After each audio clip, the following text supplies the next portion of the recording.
Assalamualaikum warahmatullahi wabarakatuh. Waalaikumsalam warahmatullahi wabarakatuh. Ya alhamdulillahirabbil alamin. Ini perjumpaan kita yang pertama di kelas Zulkifli. Akhirnya anak-anakku semua, saya bisa berjumpa lagi dengan kalian setelah hampir 2 tahun ya. Dulu saya ketemu kalian itu di kelas 7 dan akhirnya berjumpa lagi dengan kalian di kelas 9 ini.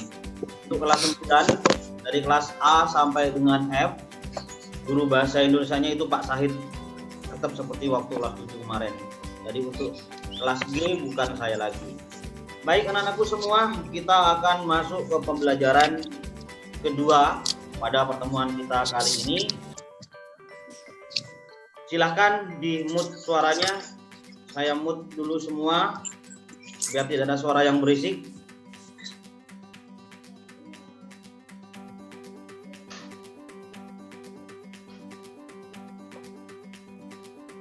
Ya, perhatikan di layar. Perhatikan di layar yang sudah bisa kalian lihat di situ. Ya, pada pagi hari ini sebelum pelajaran kita mulai, marilah kita berdoa terlebih dahulu agar Zoom meeting pada pagi hari ini bisa berjalan lancar. Berdoa dimulai. Bismillahirrahmanirrahim. Alhamdulillahirabbil alamin. Iya kan aku mulai akan selalu mustaqim. Surat al-Ladzina an'amta 'alaihim ghairil maghdubi 'alaihim. Anak-anakku sekalian, pada bahasa Indonesia kelas 9 ini kita akan belajar di pertemuan selanjutnya, yaitu tentang teks laporan percobaan. Apakah itu? Teks laporan percobaan berasal dari dua kata, yaitu laporan dan percobaan. Laporan adalah segala sesuatu yang disampaikan, baik seseorang maupun kelompok, berupa lisan ataupun tulisan, yang berisi kegiatan yang sudah dilakukan. Jadi laporan itu adalah segala sesuatu yang disampaikan, berupa lisan maupun tulisan, yang berisi kegiatan yang sudah dilakukan. Ingat, sudah dilakukan. Kemudian percobaan adalah suatu bentuk kegiatan penelitian untuk menguji atau membuktikan suatu teori. Sekali lagi, percobaan adalah suatu bentuk penelitian untuk menguji atau membuktikan suatu teori. Jadi di pertemuan ini, di bab ini kalian sudah diajak berpikir secara kritis, sudah berpikir bagaimana membuat sebuah laporan hasil dari sebuah percobaan. Jadi kesimpulannya apa? Jadi teks laporan percobaan adalah teks yang berisi paparan tentang tujuan, proses, dan hasil percobaan yang dilakukan oleh peneliti.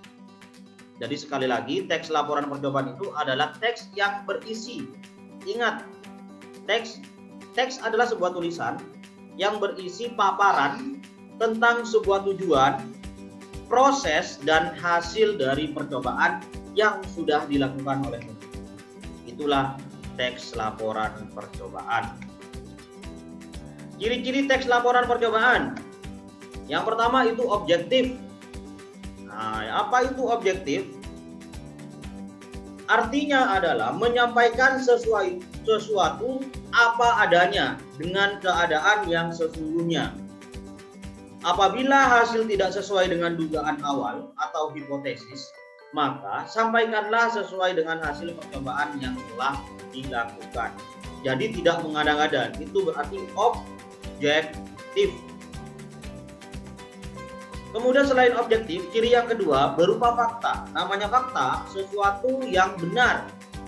Sesuatu yang benar, tidak mengada-ngada, dan jelas. Jadi hasil yang dicantumkan dalam teksnya itu benar-benar sudah dilakukan, jangan ngarang, nggak boleh.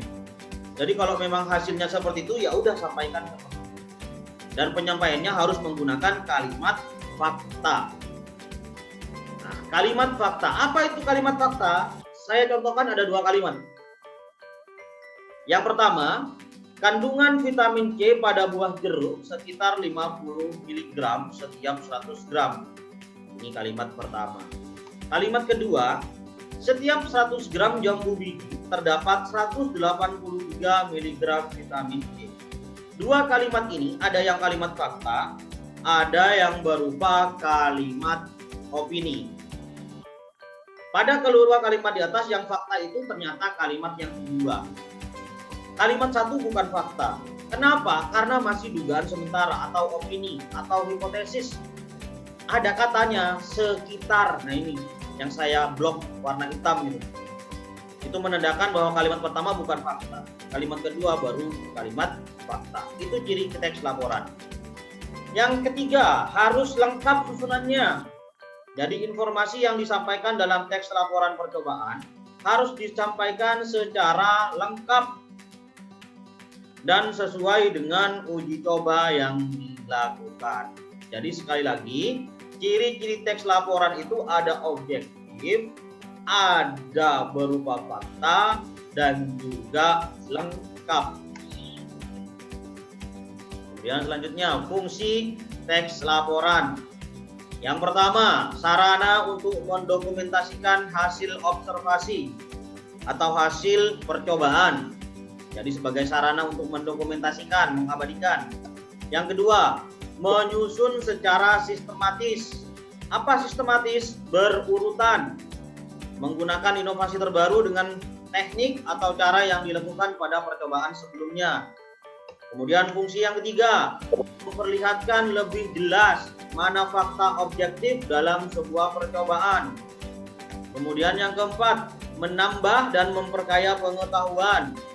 Yang kelima, menjadi referensi atau sumber informasi yang akurat. Dan yang keenam, memberi uraian detail dengan efisien mengenai kondisi atau keadaan yang terjadi. Dan yang ketujuh, menjadi bentuk tanggung jawab dari sebuah tugas. Jadi fungsi teks laporan itu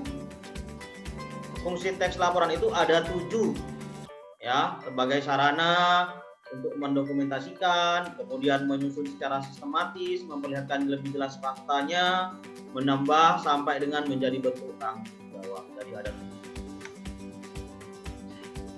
Nah, kalau dari tadi kalian bingung tentang seperti apa sih teks laporan percobaan itu, nah ini berikut saya tampilkan sebuah video tentang sebuah percobaan, yaitu tentang percobaan pembuatan telur asin ya. Ada sebuah percobaan. Nah, setelah percobaan itu dilaksanakan dalam video ini, barulah nanti akan ada yang namanya teks laporannya. Jadi sebelum membuat teks laporan kan harus percobaan dulu. Nah ini videonya, video teks percobaannya. Perhatikan dan simak baik-baik.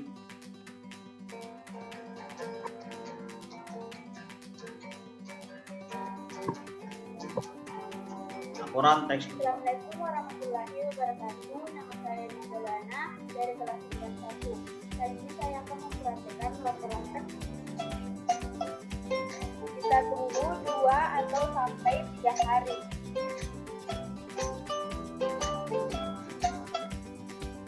Oke, sudah. Baik, sudah disimak ya.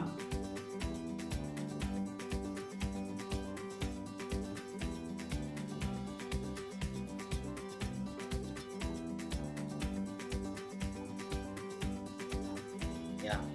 Baik, anak-anakku semua. Tadi sudah saya tampilkan sebuah video. Nah, sekarang boleh suaranya semua ditampilkan dulu. Kita tanya jawab dulu sebentar. Dari video tadi, pertanyaan saya, ada berapa bahan dan alat yang digunakan? Pak, tadi videonya nggak kelihatan. Dari pertanyaan dari video tadi pertanyaan saya adalah ada berapa alat dan bahan yang digunakan? Siapa yang bisa jawab? Ayo. 5. Siapa yang bisa jawab? 5. Ada apa saja? Oliska. Coba Oliska jawab. Alat dan bahan apa aja yang terdapat dalam video tadi?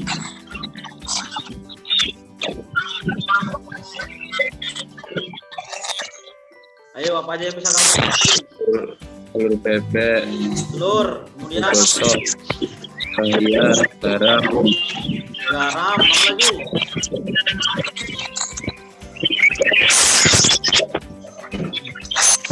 Yang lain bisa melengkapi telur bebek, garam, amplat, garam, amplat, amplas, apa lagi?